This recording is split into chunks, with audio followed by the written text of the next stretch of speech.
नमस्कार, सत श्री अकाल, जय हिंद, जय भारत। आई होप आपकी अच्छी होली मनी होगी, है ना। सभी अपने रिश्तेदार, परिवार और अपने सिबलिंग्स, दोस्त, फ्रेंड्स, है ना, तो सभी अपने एंजॉय के साथ होली मना ली है। और जो लोग होली को इग्नोर करते हैं, है ना, देश का फेस्टिवल है, इंडिया का फेस्टिवल है, इंडियन फेस्टिवल है। और इस पर सभी दफ्तर, सभी जितने भी इंस्टीट्यूट होते हैं, है ना, वो सब बंद रहते हैं।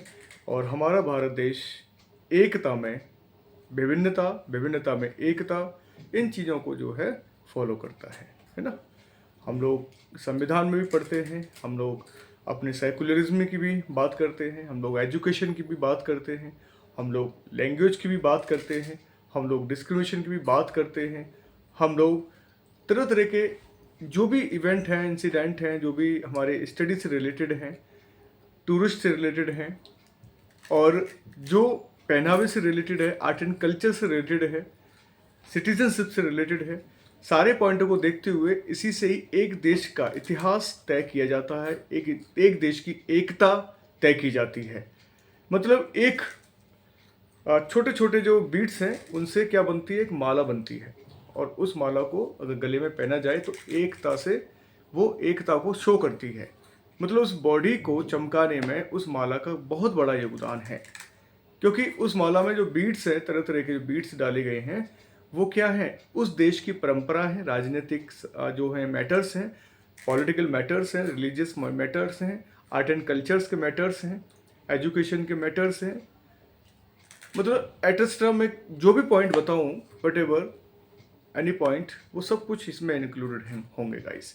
इसलिए एक देश की एकता उसकी जो संप्रभुता है उसके अंदर मेंशन होती है। और संप्रभुता तभी कायम हो सकती है पूरे देश पर जब पूरा देश एक होकर उस देश की अखंडता को बनाए रखने में प्रयास करेगी।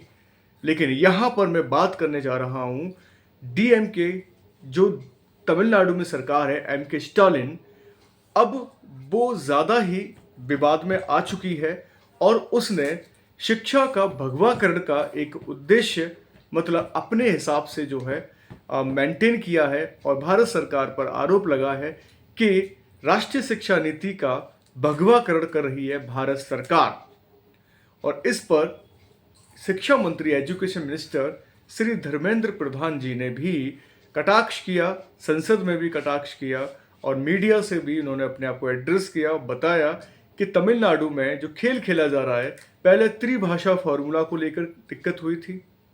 अब तमिलनाडु को एक बजट आया है 25-26 का, उसमें एम के स्टालिन जो मुख्यमंत्री हैं तमिलनाडु के, उन्होंने बजट में से जो रुपए शब्द था, जो हिंदी का रा से रथ और अंग्रेजी का रा से रबिट को जो है मिला के बना था, वो एक शब्द जो है, जो तमिलनाडु के डीएमके के विधायक के बेटे उदय कुमार ने ही डिजाइन किया था गाइस।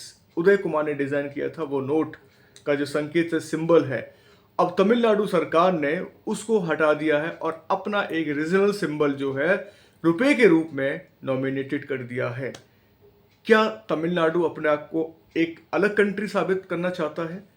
क्या वो श्रीलंका का ज़्यादा ही समर्थक हो गया है, या किसी और अलगाववाद का मतलब एक विचार उसके दिमाग में आ रहा है?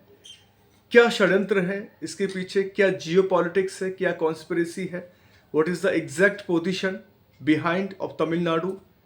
ये ढूंढना है। अगर नहीं मिल पाया तो तमिलनाडु जो एक एक अपना अलगाववादी स्तर को फॉलो कर रहा है, वो हमारे देश के लिए ठीक नहीं है। जो 1953 और 56 में आंध्र प्रदेश का जो हाल हुआ था, सबको पता है। एस के दर कमेटी आई थी, देन रीऑर्गेनाइज्ड स्टेट बन गया था आंध्र प्रदेश 1956 में, और एक लिंग्विस्टिक स्टेट बन गया था। देन फिर आगे जाकर कई सारे स्टेट्स भी लिंग्विस्टिक स्टेट की श्रेणी में आ जाते हैं गाइस। तो मैं बात वही कर रहा हूं कि अगर तमिलनाडु इस समय ऑब्जेक्शन ले रहा है कि भारत के सिंबल को फॉलो नहीं करेंगे, रुपए सिंबल को, भारत की आर्ट एंड कल्चर को फॉलो नहीं करेंगे, भारत का जो त्रिभाषा सिस्टम है, त्रिभाषा फॉर्मूला जो सिस्टम है, उसको फॉलो नहीं करेंगे, तो क्या क्या फॉलो करना चाहता है तमिलनाडु? क्या चाहता है तमिलनाडु? तो तमिलनाडु को जो भी फंड मिलता है भारत सरकार से, मिनिस्ट्री ऑफ एजुकेशन से, वो प्रॉपर तरीके से रिलीज होता है।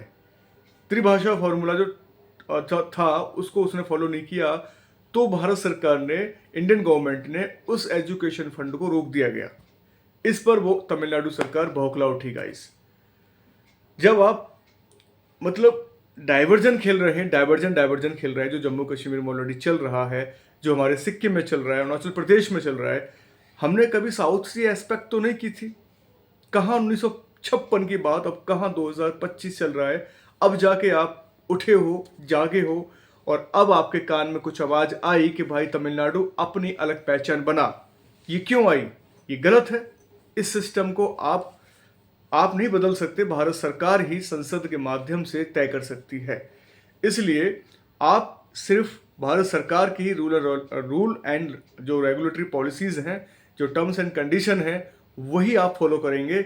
अदरवाइज भारत सरकार भी आपके ऊपर एक्शन ले सकता है, क्योंकि आप भारत सरकार के एक अभिन्न अंग हैं। क्वासी फेडरलिज्म सिस्टम के अंदर आता है।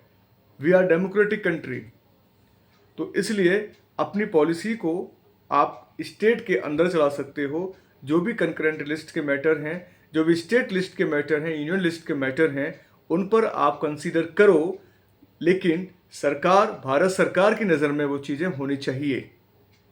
नहीं तो काफ़ी जो प्रिविलेज आपको मिले हुए हैं, है ना, वो आपके स्टॉप हो जाएंगे और आप फिर कहेंगे कि हमारे साथ डिस्क्रिमिनेशन हो रहा है।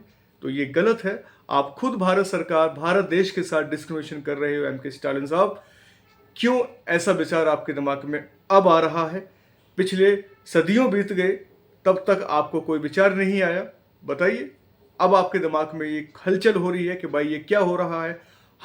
अब आप देखिए, आपने एक न्यूज़ सुनी होगी, कई सारे चैनल पर वायरल हो रहा है कि रेलवे स्टेशन पर लिखा था, तमिलनाडु में लिखा, हिंदी में भी लिखा था, हिंदी को भी पोता जा रहा था। सोचिए, हिंदी मेट्रो को पोता जा रहा था। आज हिंदी तीन स्थान पे आ चुकी है पूरे संसार में, तीसरे स्थान पे हिंदी बोली जाती है। सोचिए आप, हमारे प्रधानमंत्री मोदी के साथ साथ पूरी कैबिनेट एंड ब्यूरोक्रेसी जो है, वो पूरी हिंदी को प्रमोट कर रही है। बेसिकली सब लोग इंग्लिश बोल सकते हैं, लेकिन हिंदी को भी प्रमोट कर रहे हैं कि ताकि हिंदी भाषा हम अपने अस्तित्व में रखें, हिंदी भाषा एक देश बने। लेकिन त्रिभाषा फॉर्मूला का आपको पता है, रिकमेंडेशन किया था राधाकृष्ण आयोग ने। राधाकृष्ण आयोग की अध्यक्षता में और विश्वविद्यालय आयोग ने इसको स्कूली शिक्षा में त्रिभाषा के रूप में नॉमिनेटेड कर दिया था। उसके बाद ये कोठारी आयोग 64-66 के बीच में इसको फॉलो किया गया था, और देन फाइनली इंदिरा गांधी की सरकार में इसको राष्ट्रीय शिक्षा नीति के तहत इसको शामिल किया गया था। फिर राजीव गांधी की सरकार में 1986 में जब अमेंडमेंट हुआ था दोबारा, फिर इसको शामिल किया गया था, और तब से लेके अब तक जो है स्कूली शिक्षा में त्रिभाषा फॉर्मूला जो है लागू हो गया है, लागू हुआ है और चल रहा है। लेकिन अब 2025 में क्या हुआ ऐसा, क्या मतलब तमिलनाडु के अंदर ऐसे क्या जिज्ञासा, क्या क्यूरियोसिटी आ रही है कि मैं अपना एक अलग कंट्री बना लूं, मैं देश के कानून को नहीं मानूं। आज पहले तुमने त्रिभाषा का उल्लंघन किया, फिर आप रुपए का वायलेशन कर रहे हो, देन फिर आप बात करोगे जिसमें कॉन्स्टिट्यूशन नहीं मान रहा इंडिया का, फिर आप सीआरपीसी नहीं मानोगे, आईपीसी नहीं मानोगे, सेक्शन नहीं मानोगे। तो ऐसा कुछ नहीं है। आप इस तरह की बेहुद टाइप की बातें ना करें और अपने इंडिया की तरफ देखें। हम एक परिवार की तरह रह रहे हैं। भाषा है, मानते हैं, आप भाषा को फॉलो नहीं कर रहे हो। ऐसा कौन सा रीज़न है, ऐसा कौन सा क्वेश्चन मार्क है कि आप इंडिया की भाषा को फॉलो नहीं कर रहे हो, हिंदी भाषा को? क्या हिंदी भाषा बोलना एक गुनाह है, एक ऑफेंस है?